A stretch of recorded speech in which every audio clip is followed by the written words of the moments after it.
एक गुरुजी ने एक चेला बनाया, तो चेला बनते ही वो बोला कि गुरुजी अब आप गुरु हम चेला, हमें कुछ सुनाओ। पहले शिष्य लोग कहते महाराज कुछ समझा दो, अब समझ सुनाओ। तो गुरुजी ने कहा कि बेटा राम राम किया करो। अरे कहिए साधारण सब लोग लेते, इसमें क्या है। गुरुजी भी समझ गए कि चेला नहीं गुरु ही मिला है। तो गुरुजी ने कहा बेटा रामायण, रामचरितमानस रामायण और सब, बोले ये भी साधारण चीज सब लोग गाते हैं, रामायण में क्या है, ऊंचा सुनाओ, ऊंची बात। गुरुजी ने कहा फिर गीता, हाँ ये कुछ चलेगी। तो गुरुजी बोले महात्मा आज सुनाते हैं, गीता कल सुनाएंगे, महात्मा ही सुनाओ। तो गुरुजी ने वही श्लोक सर्वोपनिषदो गावो दोग्धा गोपाल नंदना और 12 सभी उपनिषद जो हैं सो गाय हैं, दोहने वाले भगवान श्री कृष्ण हैं, और यह गीता ज्ञान ही दुग्ध है, पान करने वाला बछड़ा अर्जुन है। और चेला कहे वाह महाराज, महाराज क्या बात, वाह वाह वाह। तो गुरुजी 1 घंटे की जगह 1.5 घंटे बोलते रहे। बाद में गुरुजी ने कहा कि बेटा कुछ समझ में ना आया हो तो पूछ लो। बोला हमें समझना है, आप कम समझाते हो, हम ज्यादा समझते हैं। गुरुजी ने मन ही मन कहा कि हम ही नहीं समझ पाए पहले तुम्हें, लेकिन फिर भी कहा कि हम गुरुजी हैं तो कुछ तो पूछ लो, गुरु होने की कुछ। अच्छा तो और सब समझ में आए, एक एक अक्षर समझ में, एक जरा सी बात समझ में नहीं आई। गुरुजी बोले वो क्या? बोले आप बार बार कहते थे दो गधा गोपाल नंदना, तो ये 2 गधा कौन थे? बोलो। सो गुरुजी ने माथा पीटा। चेला बोला बताया नहीं 2 गधा कौन थे? गुरुजी बोले एक हम और दूसरे तुम। राम जी से अधिक राम जी के दास की महिमा मैंने एक संत के मुख से सुना था। एक बार एक दंपति पति पत्नी मेले में गए। अब मेला में उनका मेल बिछुड़ गया, ऐसा भीड़ का रेला, पति एक तरफ पत्नी एक तरफ। अब दोनों एक दूसरे को ढूंढे, तो ऐसे मौके का फायदा उठाने वाले लोग चूकते कहां। राम जी का मंदिर था सामने। पुजारी बोला क्या बात है? बोले बहुत ढूंढ रहे हैं, पत्नी यहीं कहीं खो गई। अरे बोले भगवान से प्रार्थना करो, चलो। बड़े संपन्न आदमी थे, पुराने जमाने की बात। एक थाल में लड्डू मंगा कर रख लिए, 500 रुपए रख दिए और प्रार्थना करने लगे, अब तो रघुनाथ कृपा कर दो, घरनी को लगे न बिना घरनी को। अब सामने हनुमान जी का मंदिर था, वो अलग। हनुमान जी के मंदिर के पुजारी ने सोचा कि इतने लड्डू और रुपया सब उधर ही जाएगा, इधर आता तो ठीक रहता। तो वहीं से बैठे बैठे बोला सेठ जी वहां क्यों चले गए? यहाँ आओ। इशारे से बोला यहाँ आओ। सेठ जी थाल ले आओ इते, कर दे ये कृपा जो लला अंजनी को। हनुमान जी के पास ले आओ, काम बन जाएगा। कपिराज से प्रीत विनीत करो, फिर से मुख देख सको पत्नी को। सेठ जी बोले कैसी बात करते हो? हनुमान जी तो सेवक हैं, राम जी तो इनके स्वामी हैं, हम सीधे स्वामी के पास पहुंचे। सेवक के पास आने की क्या जरूरत है? राम जी कर सकते सब कुछ। अरे बोले सेवक स्वामी की बात छोड़ो, अपने अपने विभाग की बात है, ये काम उनसे नहीं बनेगा। क्या क्यों नहीं बनेगा? राम जी सब कुछ कर सकते तो मेरी पत्नी को भी खोज सकते। हनुमान जी के मंदिर का पुजारी बोला कि जाने दो, तेरी त्रिया को मिलावे कहा, जो पतो न लगाए सके अपनी को। तुम्हारी पत्नी क्या ढूंढेंगे? उनकी भी खो गई थी, तो यही गए थे ढूंढने। और उसने तो अपने मतलब के लिए तर्क दिया पुजारी, पर सेठ जी के मन में बात जम गई। हनुमान जी के मंदिर पर आए, सचमुच उनकी पत्नी भी आ गई वहीं। दर्शन के लिए। सबके मुख से निकला कि भाई विनोद में ही सही, पर राम थे अधिक राम कर दासा। हनुमान जी की आज भी पूंछ है, लेकिन ये पूंछ है क्यों? क्योंकि जासु हृदय आगार भसई राम सर चाप धर। अभिमान हृदय में रखने वालों की पूंछ नहीं रहती, भगवान को हृदय में रखने वालों की पूंछ रहती है। एक बार एक व्यक्ति अपनी ससुराल जा रहा था, मित्र से मिलने गया। मित्र ने कहा कहाँ आज बड़े तैयार दिखाई दे रहे? उसने कहा ससुराल जा रहे हैं, तुम भी चलो। मित्र बोला ये कोई ले जाने का ढंग है, पहले से बताते तो हम भी अपने कपड़े आदि पहनकर तैयार रहते। मित्र बोला कपड़ों में क्या हमारी पहन लेना, देत लेत मन संक न धरी, मित्रता में क्या हमारे पहन लेना, ठीक है। मित्र ने अपने कपड़े दे दिए, उसने पहन लिए, दोनों मिलकर ससुराल गए। अब वहां लोगों ने बड़ा स्वागत सत्कार किया। पड़ोस में बैठने के लिए गए तो एक ने पूछा बहुत दिन बाद आए, आपकी बड़ी प्रतीक्षा हो रही थी, आपके आने से बड़ा अच्छा लगा, लेकिन ये आपके साथ कौन है? अब उन्होंने परिचय देना शुरू। हमारे मित्र हैं, बहुत अच्छे आदमी हैं। बोले कहाँ जा रहे हो? हमने कहा ससुराल। हमने कहा तुम भी चलो। बोले कपड़े नहीं है, तो कपड़े भी हमारे ही पहने हैं।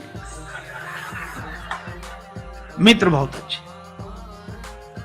अब मित्र को बड़ा बुरा लगा। एकांत पाकर मित्र ने कहा कि मैं तो जा रहा हूं, तुम्हारे जैसा हमने आदमी नहीं देखा।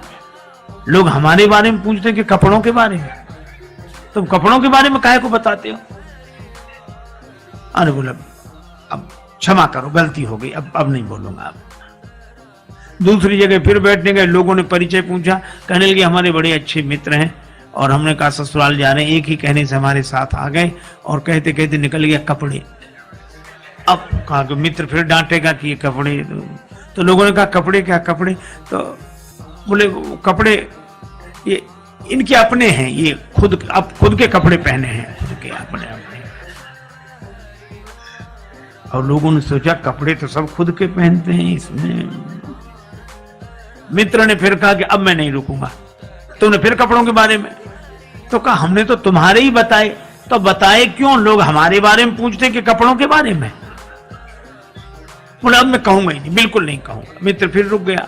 पर तीसरी जगह बैठने गए, लोगों ने परिचय पूछा कि आप तो बड़े अच्छे हैं, आपके साथ हमारे मित्र हैं, बड़े प्रेमी हैं, एक ही कहने से हमारे साथ आए और इनकी जितने गुण गाए जाएं सब कम हैं, लेकिन क्षमा करें हम कपड़ों के बारे में कुछ नहीं कहना चाहते। अब फिर कपड़े।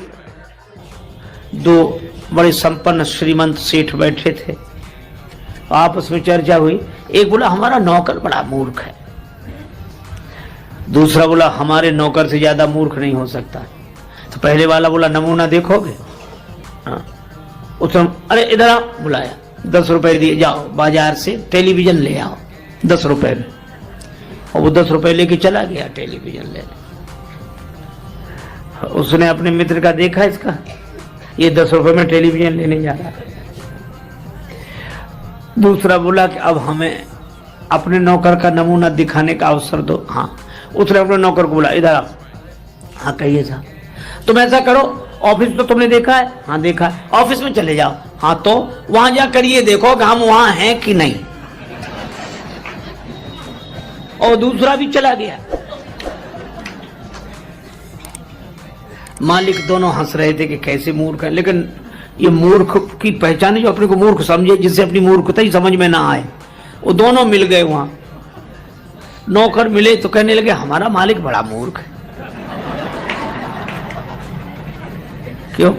कह रहा था 10 रुपए में टेलीविजन ले आओ। टेलीविजन तो 4 ले जाते, पर उसे ये तो सोचना चाहिए था आज इतवार है, बाजार बंद है। बोलो। और दूसरा क्या कहता है कि हमारा मालिक और ना समझ हमसे कहता तो ऑफिस में जाके देखो कि हम वहां हैं कि नहीं। हमको भेजने की क्या जरूरत थी? फोन नहीं कर सकता था?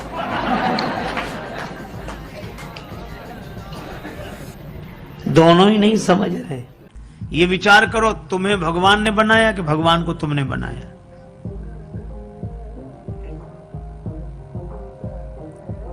वो आदमी सोचने लगा कि हम तो भगवान की पूजा के लिए जा रही, कहां से तर्क करने वाला रास्ते में मिल गया ये। तो उसने कहा कि भैया तुम बताओ क्या करें हम तो मंदिर में दिया रखने जा रहे हैं, पूर्वजों से हमारे सब पितर यही करते आए हैं। तो वो क्या बोला, इतने दिनों से गलती चली आई तो क्या सही मान ली जाएगी? इसका अर्थ तुम भी गलत, तुम्हारी पीढ़ियां भी गलत। उस व्यक्ति ने कहा तो हम क्या करें ये बताओ। वो बोला विचार करो, ये दिए में ज्योति कहां से आई? अब है विचित्र बात की नहीं, अब दिए में ज्योति कहां से आई? उस व्यक्ति ने सोचा कि अगर हम कह दें कि माचिस की तीली से आई तो ये पूछेगा कि तीली में कहां से आई। इस कहां का तो अंत ही नहीं है। उस व्यक्ति ने बड़ा अच्छा काम किया। जैसे ही उसने पूछा कि दिए में ज्योति कहां से आई, उसने फूंक मार कर दिया ही बुझा दिया। जैसे ही दिया बुझाया तो उस व्यक्ति ने कहा कि तुमने दिया क्यों बुझा दिया? तो यह व्यक्ति बोला कि अब तुम ही बताओ दिए की ज्योति कहां गई?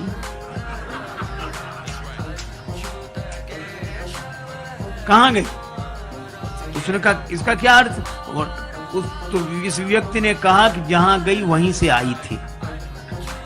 आई थी, हम नहीं बता सकते, गई थी तुम नहीं बता सकते, काहे को बेकार विवाद में पड़ते हैं।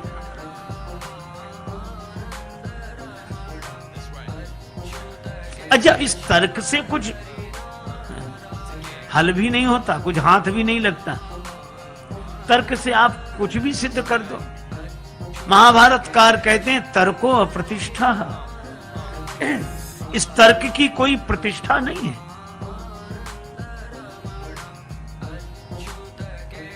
देखो, एक व्यक्ति पढ़कर आया, उसने बहुत विद्या अर्जित की थी,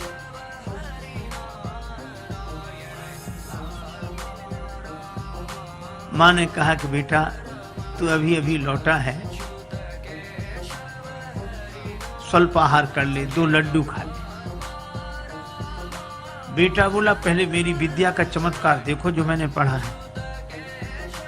मां बोली क्या चमत्कार? बेटा बोला असंभव को संभव सिद्ध कर दूं। मां बोली कैसे करेगा? जो है नहीं उसको कैसे सिद्ध करेगा?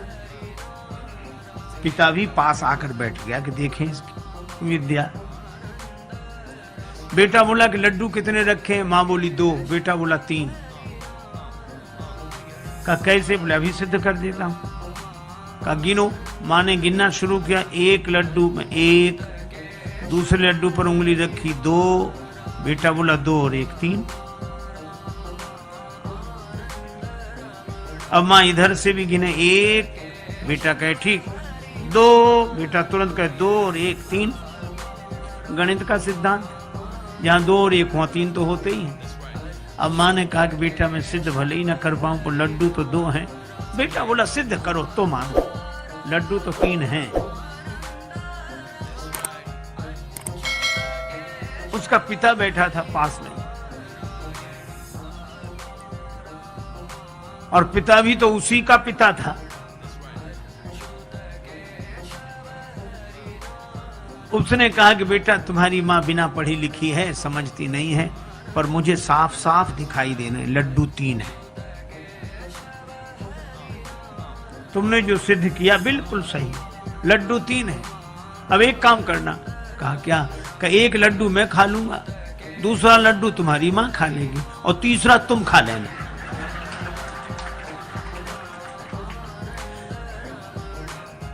अरे भाई हाथ लगा क्या? इश्क वाले कर गए तय मंजिलें, इश्क वाले कर गए तय मंजिलें, आकिलों के रास्ते दुश्वार थे।